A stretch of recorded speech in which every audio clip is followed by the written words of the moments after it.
Dion Dawkins signs a contract extension. So does Cam Lewis. Dawson Knox reworks his contract. Gabe Davis is a Jaguar. Folks, we got a lot to reflect on today on Locked On Bills. You are Locked On Bills, your daily Buffalo Bills podcast. Part of the Locked On Podcast Network, your team every day.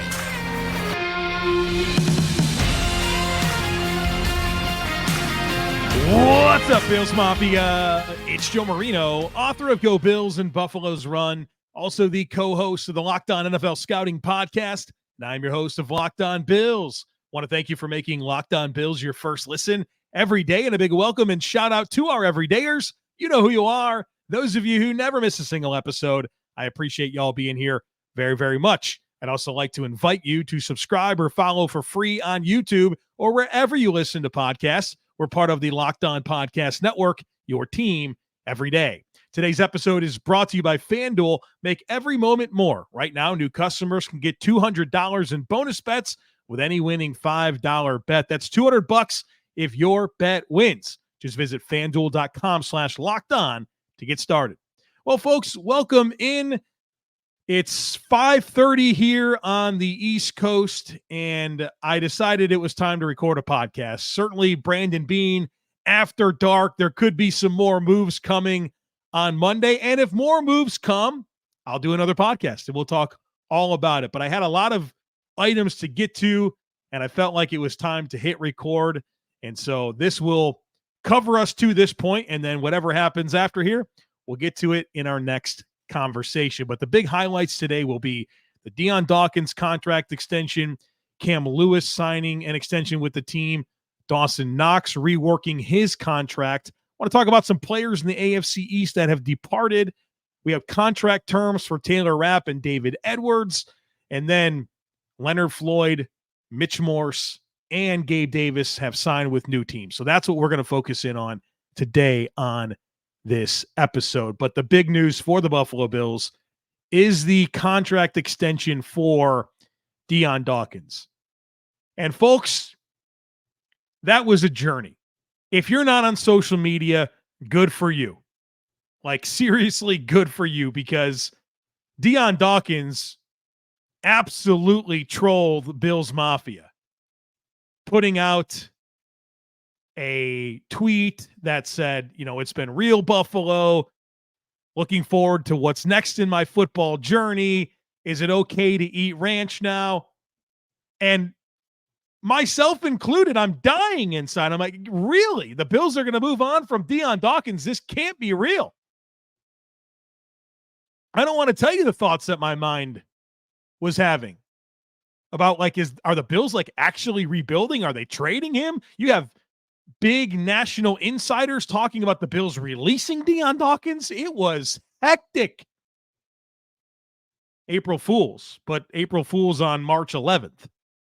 Dion Dawkins was just trolling all of us and having fun. And I don't know, I'm glad he had fun, because I don't think any of us had any fun worrying about the Bills franchise left tackle not being around after coming off the best season of his career. So, anyways, Dion Dawkins signs a 3-year, $60.5 million contract extension. That's an average annual salary of $20.2 million.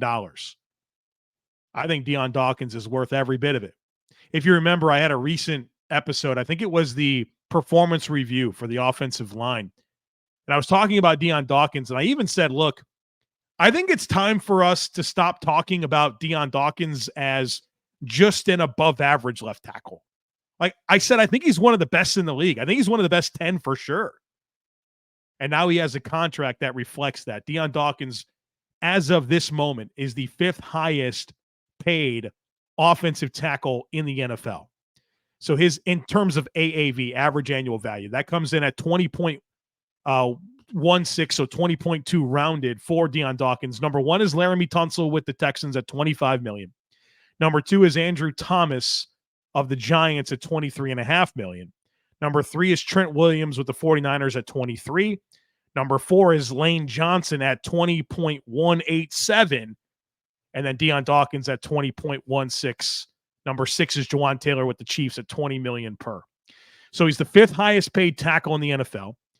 And what's always fun for me to consider when thinking about where a guy lands within the average annual contracts at a particular position is which big contract extensions are coming.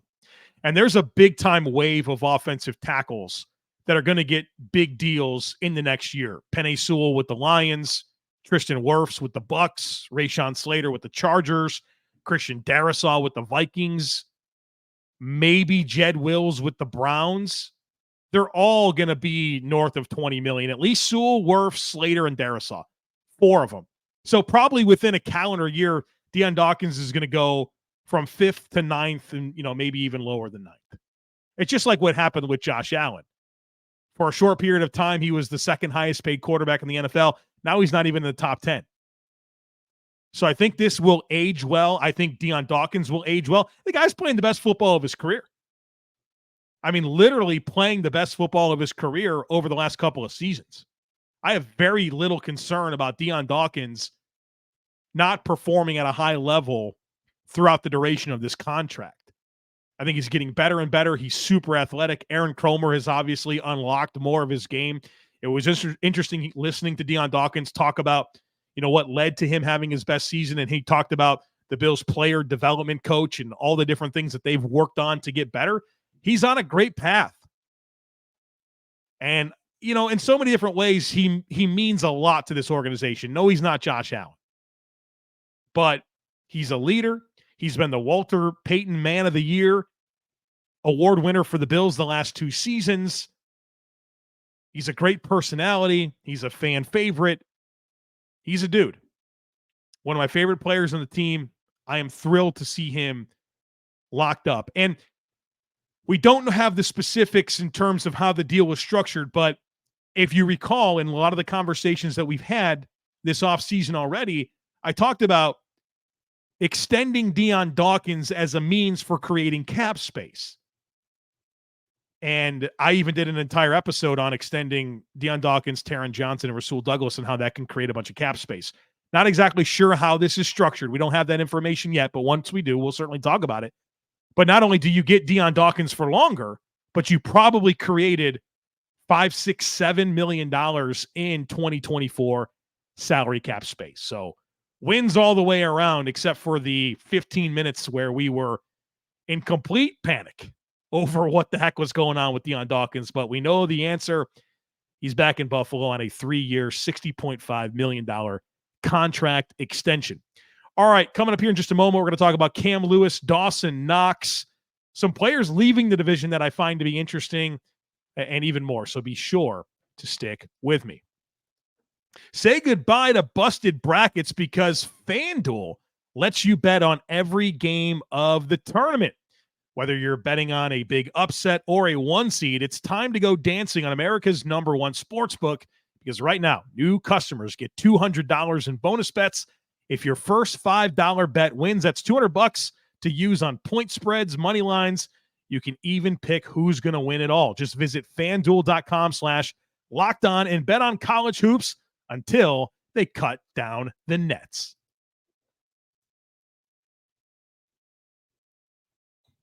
All right, folks, the Bills extended another player, obviously not to the caliber of Dion Dawkins, but Cam Lewis is back, 2 years, $4 million. I think the question here is, what's the role? What's the plan? What is Cam Lewis going to do for this football team? Is he in contention to start at safety next to Taylor Rapp? Is he going to be back in his typical backup at every position in the secondary and play special teams? Not sure. 2 years, $4 million doesn't scream starter money for sure. But I'm always interested to see what the plan is for Cam Lewis. A very useful player in terms of positional flexibility, special teams upside. He does a lot. And I know that I feel like Bills Mafia is very split on Cam Lewis. There's a part of Bills Mafia where I find myself that has an appreciation for the versatility and the physicality that he plays with. And then there's this other sector of Bills Mafia that all you can think about is him giving up that catch to Justin Jefferson on 4th and 18. I think that's a very irrational way to look at it. I mean, it's one play. It's one play. You don't think about the Texans start where he was at slot. He's had other good moments. Like, I don't know. I think he's a very useful player that's been around. I think the fact that he continues to stick around says a lot. The Bills are very good at developing defensive backs. I'm curious to see him continue his trajectory and what opportunities are there for him this offseason, whether that's, again, continuing the same type of role that he has, or is he legitimately going to have a chance to start at safety opposite of Taylor Rapp? So Cam Lewis returning on a 2-year, $4 million contract. And that's perfectly fine value. $2 million per for him, perfectly fine value. The Bills also reworked the contract of Dawson Knox.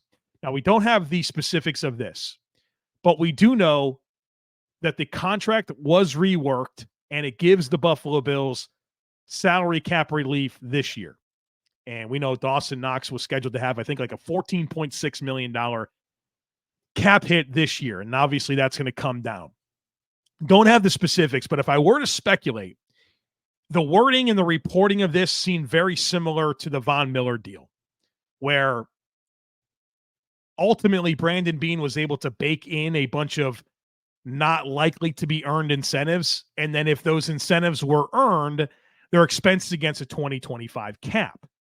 I'm guessing something similar has happened with Dawson Knox, because Dawson Knox is coming off of a not productive year, right? Like, that's just the reality of it. I think Dawson Knox is a good football player.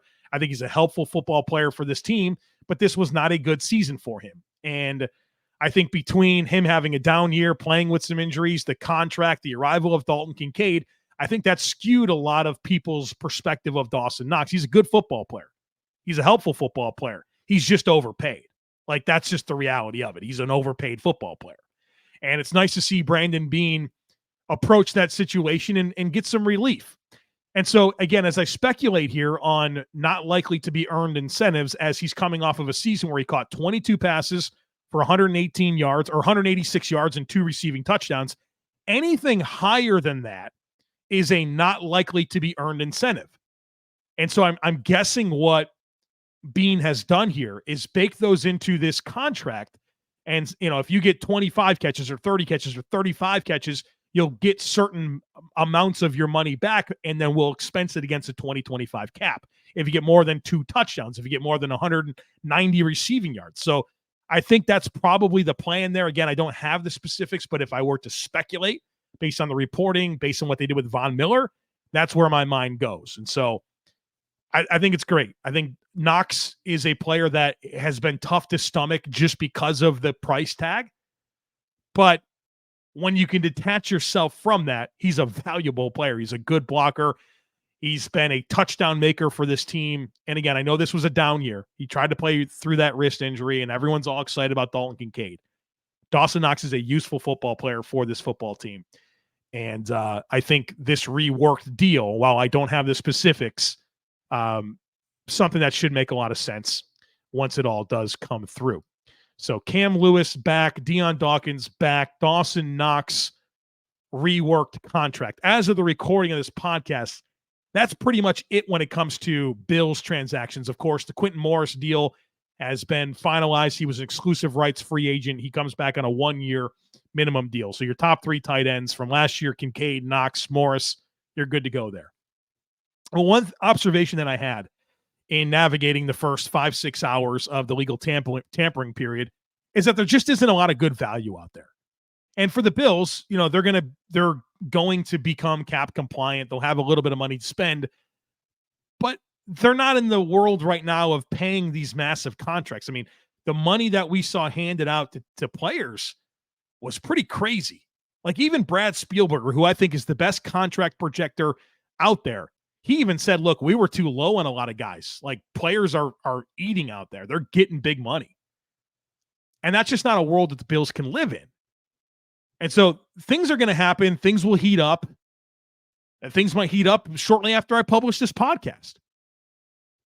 But for a team in search of value contracts, they weren't really out there to this point. I think patience is the smart move.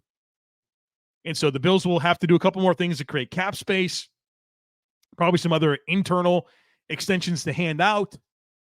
But I don't find myself observing the market and the deals that have come through today and feeling like the Bills missed out on much. A lot of players going for a lot of money.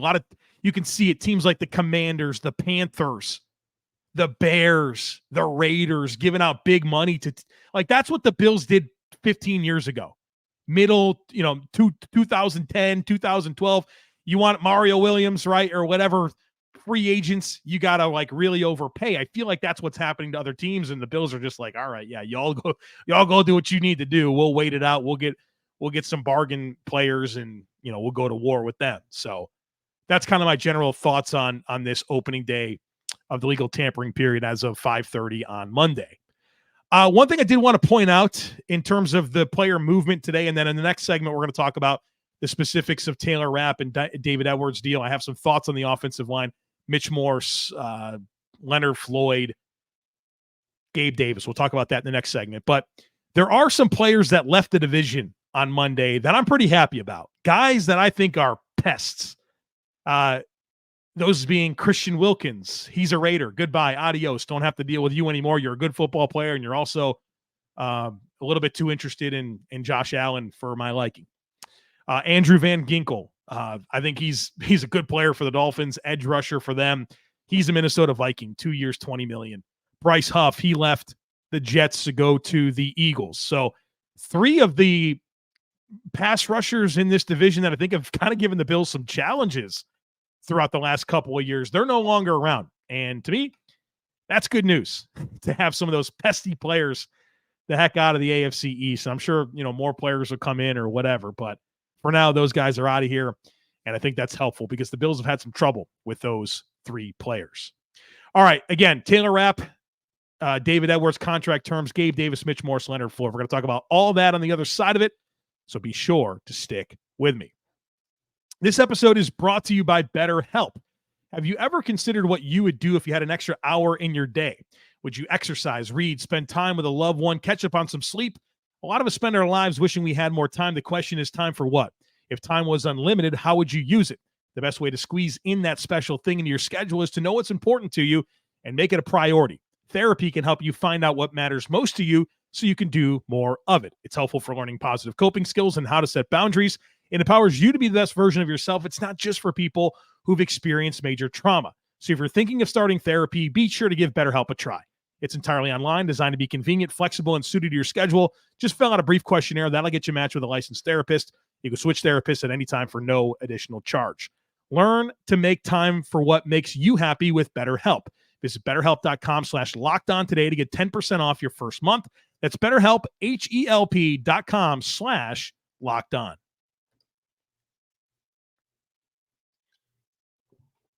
All right, folks, welcome back. Would like to take a quick second here to remind you to join the Locked On Bills subtext community. There's a lot of fun things happening there. The first reaction that I have to all major Bills news, I send out a text message to everyone. We can interact. We can talk Bills. You can text message me, ask questions.